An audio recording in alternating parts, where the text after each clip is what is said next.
Hey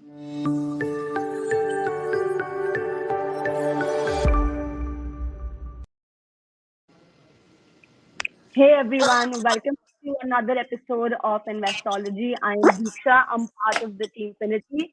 And today we have a very special episode because we are going to be discussing money, women, and financial independence with none other than Miss Lakshmi Iyer, who's the head of products and the chief investment officer debt at the Kotak Mahindra AMC. As someone who's just starting out in the financial sector myself, I am super stoked to be having a conversation with her. So let's get started. Hi Lakshmi, how are you? How are you doing? Hi, Deeksha. All good and wish you a very happy Women's Day. Same to you. A very happy Women's Day to you as well. So Lakshmi, tell me one thing. What was your first interaction with money? Because for me personally, even though my parents tried to raise me to be a very independent person, a very independent woman, money was always something that was never talked about. So my first interaction with money was when I moved out of my parents' house and when I moved to college. And that was the first time when I was essentially, handling my own finances. I was tracking my own expenses. And I was completely clueless, completely like a deer caught in headlights. I had no idea what to do. And I think for a lot of people like me, a lot of my friends, they had similar experiences. So what was your first experience with money like? So, Deeksha, my first brush with money was actually back in college days. That is when I thought that I need to have something as an income for me to be able to sustain my own small expenses, going out for coffee with friends, going out for those mid break snacks, all of those things. In college, so sometime when I was in 11th grade, straight out of school into college, that is when I thought that there is a need for me to earn something. It could be through any way, and there had to be something that you could provide as a service for that earning. And that Right. was my first brush with money. So I took to teaching because I realized Oh, back then, yeah, I took to teaching. So I started teaching college, school students all the way up to 10th grade. And imagine I had just come out of 10th grade and I said, I have no problem. Very small kids, I said, I don't want to because it would be a tall task to get them, to do stuff. There's that much more time that you require. And those days for right. us, junior college actually started in the afternoon. So I had the morning hours free. So that was my first stint with money. And after that, the intoxication was so high, there has been no stopping after that. So once you started earning money, did you start investing immediately, or like what were you doing with the money that you had then? Diksha, I was all of 17 at that point in time. And the only That's thing, what I was surprised. no, the only thing I had in mind was when am I going to get? Is it going to be in the first of the month or the second of the month? And when I can start splurging? Our go-to place used to be this theater called Sterling in VT, where we used to go all the way to start, to watch a movie, and then after that go to Fashion Street, do all the junk jewelry and clothes shopping, then go to the cow gully and have food.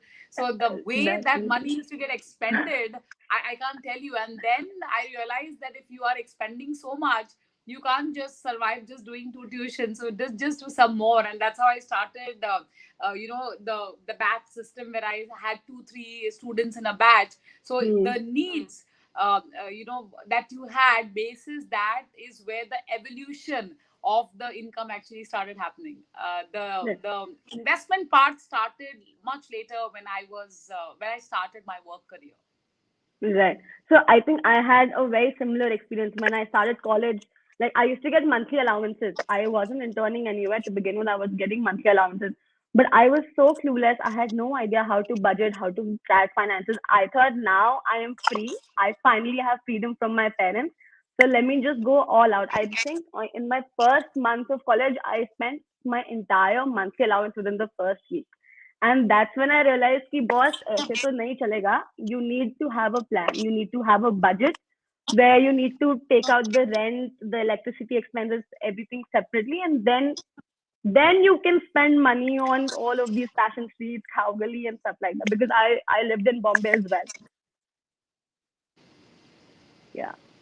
So growing up, That another thing was realization, Diksha, that realization comes in much later when you start interacting or getting initiated more into the world of finance. That realization, at least to me, probably today 17, 18-year olds are or tend to be more financially aware if they have an ecosystem that definitely. supports that. For me, pretty much quite a bit of them was trial and error and self learning. I barely had anyone who could really push me down and say that, you know what, you started earning already at the age of 17. Why don't you put just a small portion of that? Maybe I would not be in Kotak today then if I would have made enough money for myself. Probably, I Yeah. don't know. No, no, I completely get that because now I think in today's world with finance catching the spotlight like this, I think you have enough resources. Everyone in today's generation have enough resources. They all they need to do is just one Google search, and they can find like 100 videos, 100 articles. They know exactly what to do with their money if they are interested in it. But like even when I was in college, even we didn't have this liberty. So I think the path that financial education is taking in this country is on a pretty good path as of now. Absolutely, absolutely. Yeah. Also, since we were discussing about our college days and like our childhood, while you were growing up in your home, who was better at handling finances, your mom or your dad? Because there's this general perception in the society that somehow men are always better at managing finances, handling money, which I find very absurd. But what do you have to say about that? Strangely, whether it's believable or not, at my in my house when I was growing up, my mother was handling the finance part. Though she was a homemaker, my father was the only earning member of the family. But mom actually took charge of all of those things which are required from a financial planning perspective. Of course, dad used to be involved equally. So it Right. was a partnership of sorts. It was never one over the other. It was planning together for the future, including our own education. So it was always what we keep harping on these days, saying that be involved in the process. It's not Exactly. one-upmanship. I think that's something which I have lived through my childhood years, so I can so totally relate to it. Uh, Lakshmi, just give me 1 second. Huh? Just 1 second.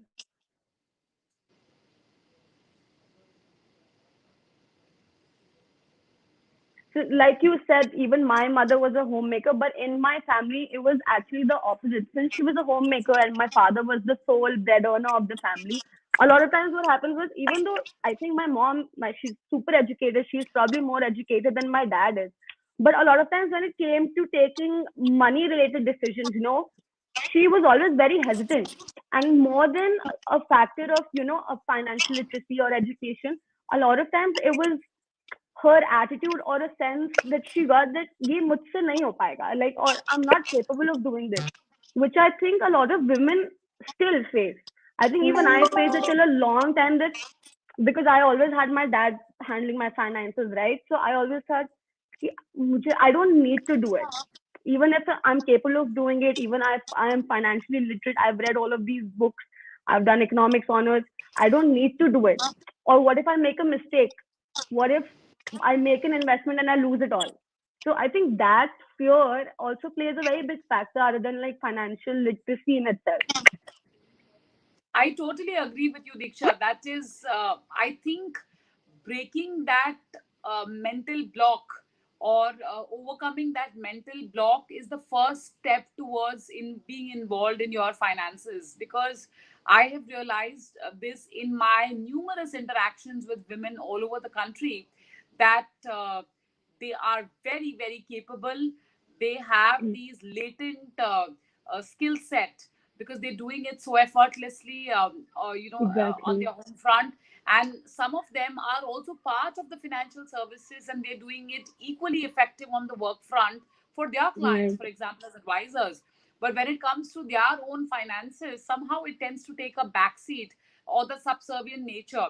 So I think it's very, very important to conquer that apprehension or that bias in the mind or the barrier in the mind that, look, I can't do it. There's always a first time for everything that you do, right? So there's always a Yeah. start. And I don't believe that anyone who started off, whether it's for financial planning or anything, has never failed. I think that's an absolute dishonest statement to make.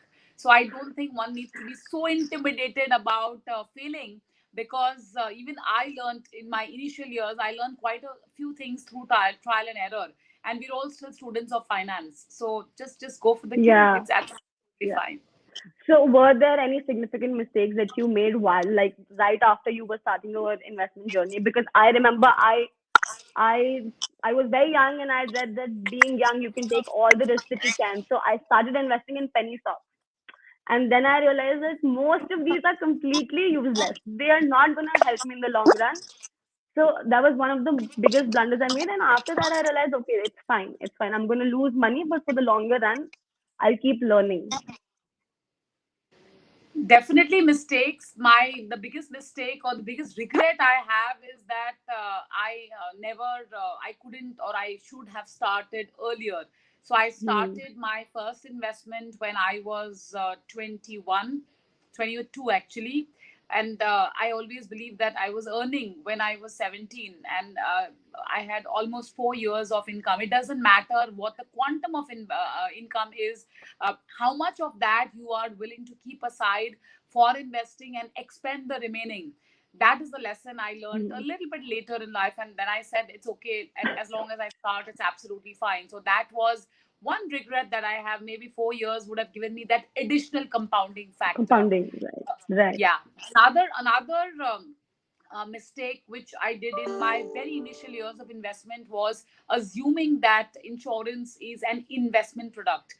Insurance is actually a risk product.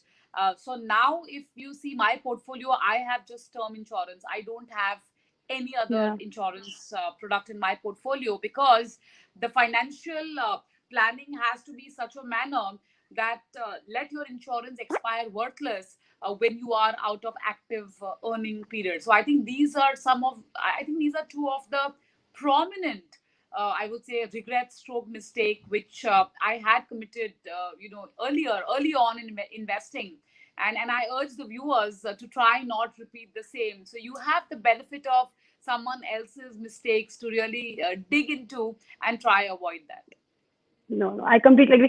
But like you said that you started investing at 21, that's still pretty early. I still know a lot of people, even myself. I started investing when I turned 24, which is last year. I Before that I was just too nervous. I was like, I don't want to lose money. I don't want to lose money in the market. Let's just wait it out. Let me gain a lot of knowledge. So I used to read a lot of books. I used to do a lot of courses. But I think unless you take that one plunge where you actually go and invest your money in the market, you will never learn. Unless you have skin in the game, you absolutely have no idea what you're going to be doing. Reading books is not going to help you unless you actually take the plunge and go for it. I agree with you. Till the time you put both your feet into the pool, you will not really understand or realize what is the depth of the pool. Often on, you may just realize that the water just reaches your chest level. So, what is the big brouhaha about it? I am Yeah. trying to simplify it for the viewers, while just to tell them that it's very important to take the plunge early on in life. So, when people ask me what is the right time to start investing, my simple answer is yesterday. So it's that tells you that there is an urgency to start doing that, to let the markets actually work in your favor, to for you to experience the beautiful power of compounding, which the more you talk about it and the more you experience it in your portfolio, you will get more and more convinced. Definitely. Absolutely. So, like I was mentioning, that I was reading a lot of books, I was doing a lot of research. So, because of media, there's a perception in the society that personal finance is very complicated. It's almost as complicated as rocket science. It's very difficult. It's something not everyone can do. You need a lot of financial advisors. You need to do a lot of research. You need to read up a lot. So, what do you think? How difficult do you think personal finance really is if you want to start with basic investment planning? A, if it is a big rocket science, then you require scientists to do that, and I'm not a scientist. So it's not rocket science. So clearly, if I can do it, any one of you can do it. That's point number one. Point number two is, yes, there is a good amount of research, there is good amount of reading up that you will need to do, if you are contemplating your own financial plan, which is ideally you should try to link it to a goal.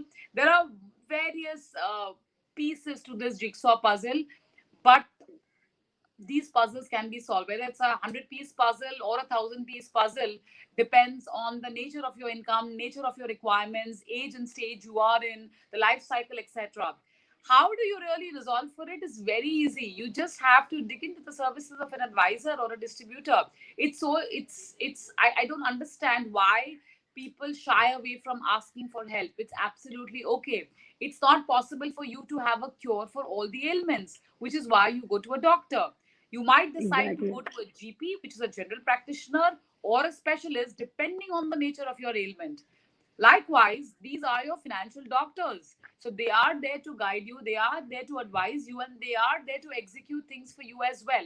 So I think just go for it. It's very difficult with our say professional lives, what we are doing on a day on day basis, or if we are managing a home as a homemaker, it's very difficult for us to take out that much time to read, analyze, deconstruct things. And if somebody's already done that for you, it's absolutely okay. So just go. I think it's very important to discuss your finances and make a plan, and then execute the plan, and of course most importantly review the plan into the coming years.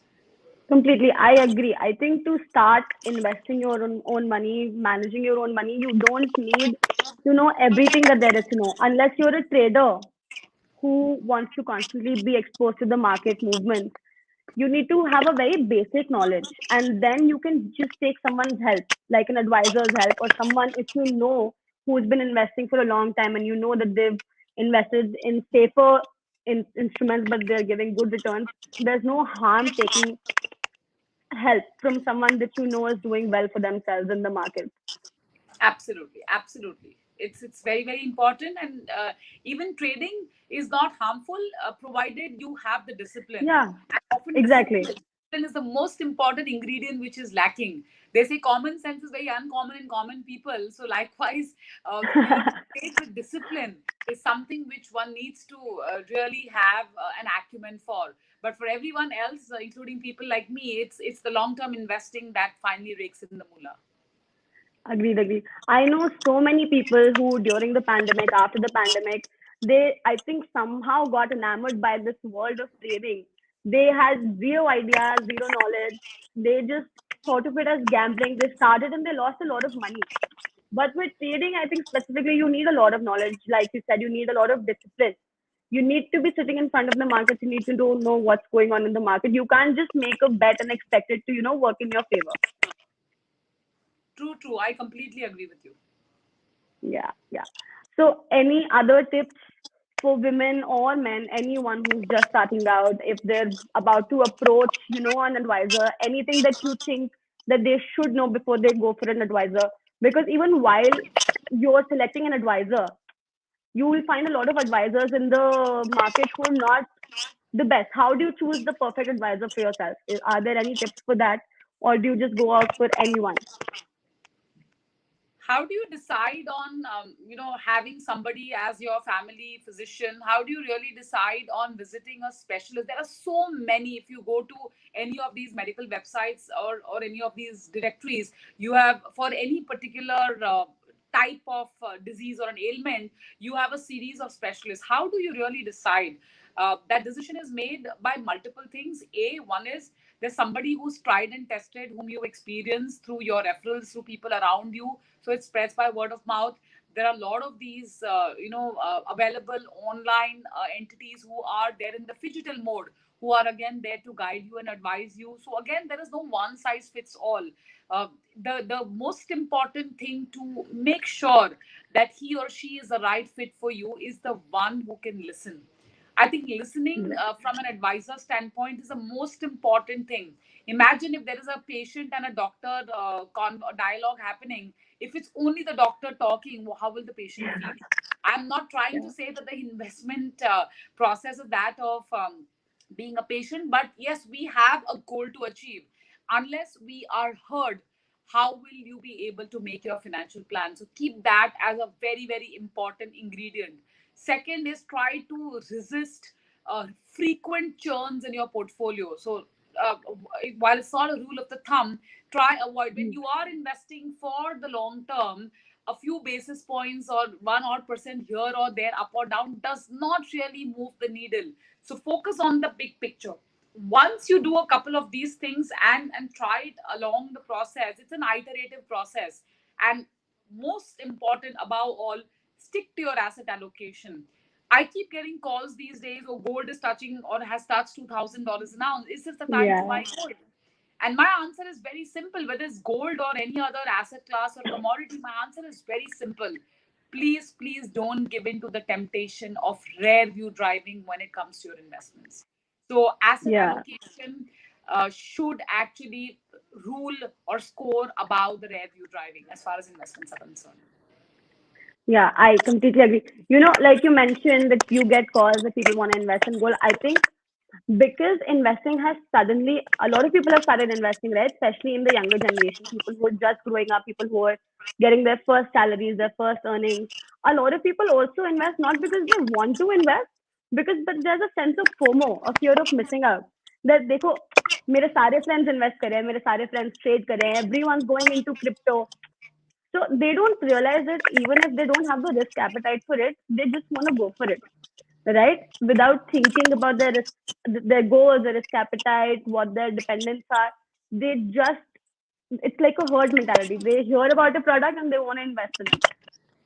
You know, Diksha, in such cases, I don't have FOMO. I have something known as JOMO, the joy of missing out. I am very, very happy to let go of these opportunities because one doesn't even really know whether it's going to be a fad, is it a fetish, is it going to be a trend that is Exactly. really going to stay? And I'm very, very happy and satisfied being that cliched old mindset school of thought when it comes to making money and creating wealth, because this is going to be the more sustainable long term secret sauce to wealth creation. So the JOMO is more important than FOMO. I think that's something which the millennials should really keep in mind. Yeah. 100%, 100%. Not just the millennials. I've had like relatives, my mother's brother, they called me up and they're like, "Oh, you've heard about this new coin called the Doge coin? It's going up. It's making a lot of money. Should we also invest?" Because they think I did my economics and I work in a fintech sector, so they somehow believe that I know everything. And they're like, "Should we invest in this coin? There's a new coin. Should we invest in that?" So they're always looking for opportunities, and I have to tell them that listen, you can't invest in any product that you hear about. You have to do your research. You have to see if it aligns with your long term goals, and then you do it. So totally true. And I think the more you keep reinforcing this thought, I think that will be your nirvana point. Till then, everything is Maya. Definitely, 100%. Yeah. So, in today's world, we see a lot of talk happening about financial independence. Everyone wants to be financially independent. What does financial independence exactly mean for you? Like, how do you define it for yourself? So, Deeksha, for me, financial independence is what oxygen is to life. I think it's a non negotiable. A, it is gender agnostic. B, and therefore, if you have to be in control of your finances, if you want to really plan and secure your future so that your current lifestyle, if extrapolated when your mainstream of income is not available, all of this is taken care of. So for that, financial independence is absolutely essential. So I would urge all the viewers, especially the women viewers out there, don't take it for granted. It is very, very important for you to note that financial independence has its own set of highs. So try to experience this high. It is really worth for a once more. Agreed, agreed. And especially for women, I think a lot of times women themselves, they don't realize the importance of financial independence, like you said.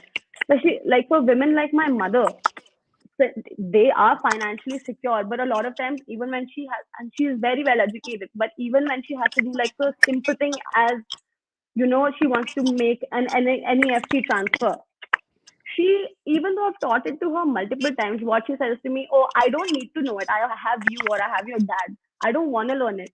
And then I keep trying to tell her that no, you have to be financially independent. You need to know how to manage your finances. You need to know how to do the small things.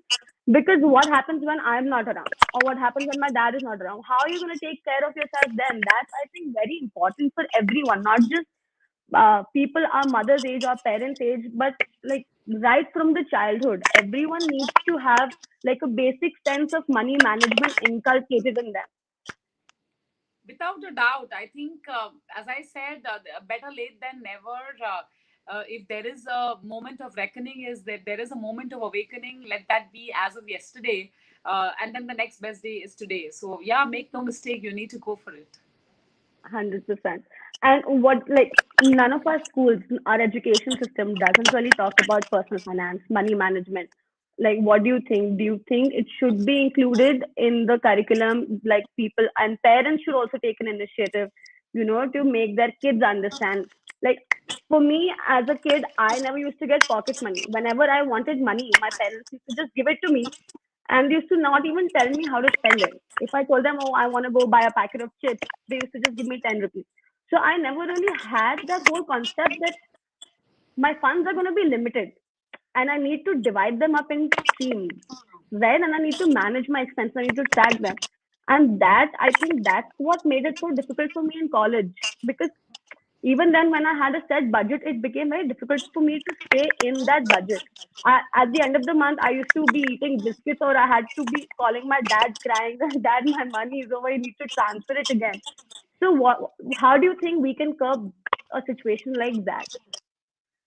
I completely agree. At least I am of the view that there has to be a capsule or a module on financial planning, stroke personal finance, at least in high school, probably somewhere around the eighth grade. So, at least for 3 years, the way we learn a foreign language, the way we have sex education in school, for example, which is taught very early on.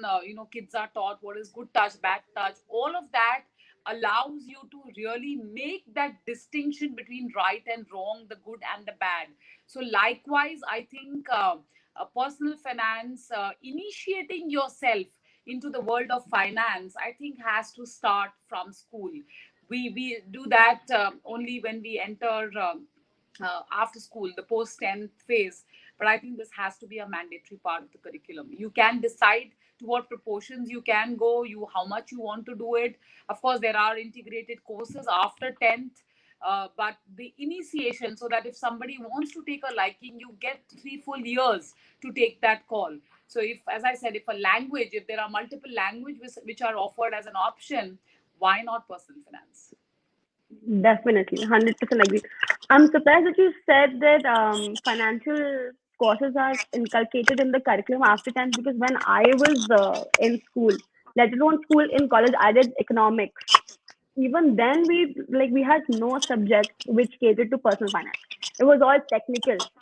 Like even when we were doing finance, it was hardcore finance, which I couldn't at least apply in my, day-to-day life. I did my economics honors, I did my CFA, and even after that, I found it very hard to inculcate a lot of things that I learned in all of these courses into, my daily behavior.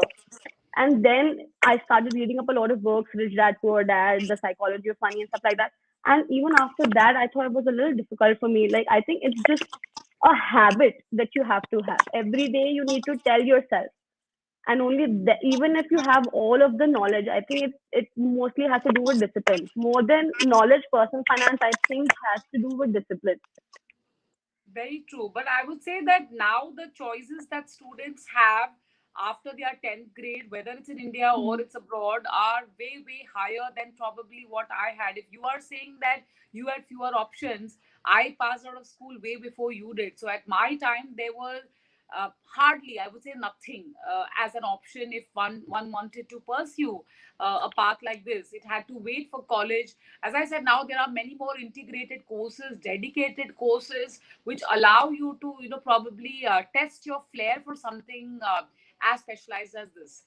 But yes, it's a happy situation to be. Rome was not built in a day, so sooner than later, at least if there is something which is available, at least students can capitalize on that opportunity and obviously get themselves equipped. And in that process, if they believe there is a liking, we actually can see more inclusion of women into the financial services industry, which right now is not probably up to where it has to be. Definitely. So, like you mentioned that there weren't a lot of courses, there weren't a lot of articles when you had just started earning. How did you then stumble upon your first investment? How did it even occur to you to invest money? Because I know a lot of people, even today, they don't have that thought. So, how did that happen to you? So when I actually joined Kotak, I had a colleague on the equity side who casually we were chatting one day about investments, and I told them that no, it's not really started. I do something random. I don't do something on a consistent basis. Equities I don't have, and then he looked at me as if it was a very blasphemous statement I made. And that is how he initiated me to my first investment in equity. So much so to convince me, he said that put in just 10,000 rupees and I will underwrite this 10,000 rupees for you, because if you are Hmm. intimidated that you will make loss, I will cover your loss. So that is the confidence with which I actually took the plunge, because the fear of losing money when you're in the corporate world and you just started earning, it's so very safeguarded. You don't want to lose even 1 rupee out of it.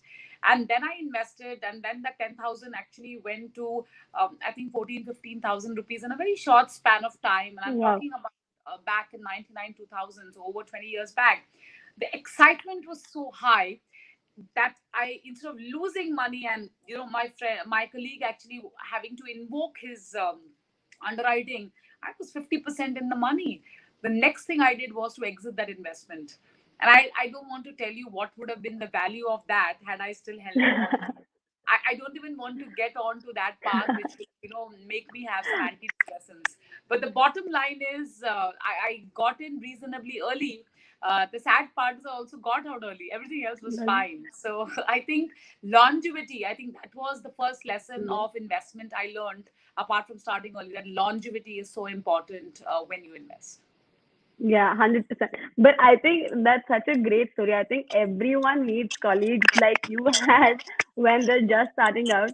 Because if someone tells us that they're going to underwrite, like they're essentially taking out all of the risk out of it, right? I think that's perfect. That's a great place to start from. So, Diksha, to give confidence, depending on who you're interacting with, to give you confidence, for all you know, nothing would have happened. For all you know, everything could have happened. Yeah, If this was done sometime 100%. in 2008, then probably even the underwriting would have got invoked, depending on what time period you had got. And it was a very friendly conversation. So but it was Yeah, important. Probably that nudge worked in my favor, and probably I have done similar kind of tactics with my dad as well. Who was pretty much very happy being in fixed deposits and traditional mode of investments. So to break him out of the groove, I also tried something similar, and it worked yeah. wonderfully. It worked like magic. So I was very happy that somebody got me hooked onto it, and then I could pass on the baton forward. I think I'm gonna start using this strategy with my dad because I went through hell trying to convince him that listen, FDs are fine, but you need to start investing in the market, at least mutual funds. It took me so many months to convince him to take that first step. So if I would have known this, I would have tried this sooner. Now you know the secret sauce. 100%. Now I think I'm gonna try it with my mom. Sure. So I think we're running out of time. Any final tips for all of the people who are watching, who might be starting out to their financial path, or who after watching this video might start investing, might take that first plunge? No tips, but as I said, please nurture the thought. Let not the thought of long term investment ever invoke suspicion in your mind. It has been time tested, it has been working wonderfully. You call it magic, you call it nasha or intoxication, whatever, it doesn't matter. But when you are convinced, and when you're talking about a country like India, where there is a growth potential, we are in a growth market, why do you want to be deprived of that growth story? So just embrace this growth story wholeheartedly, without suspicion, without doubts. Markets are not a dead man's heartbeat. They will keep oscillating, they will keep fluctuating. You cannot let your heartbeats move faster or equal to the markets, because if that happens, it is going to be accident. So don't do that. Just believe in the power of compounding, because it is so beautifully said that one who understands compounding earns it, and the one who doesn't understand actually pays it. So don't be in a situation that you have to pay it, but be in a situation that you actually earn it. So that's my message to all of the viewers today. Thank you so much, Lakshmi. I actually had a great time talking to you. I learned a lot of things. It was super fun. Thank you. Thank you so much. This is Awesome, Deeksha. Thank you so much. Take thanks. care. Thanks, Bye. Lakshmi. You too. Bye. So this is all from our side, guys. If you like today's episode, please go and like the video. And if you're new to this platform, do subscribe to our channel. Thank you.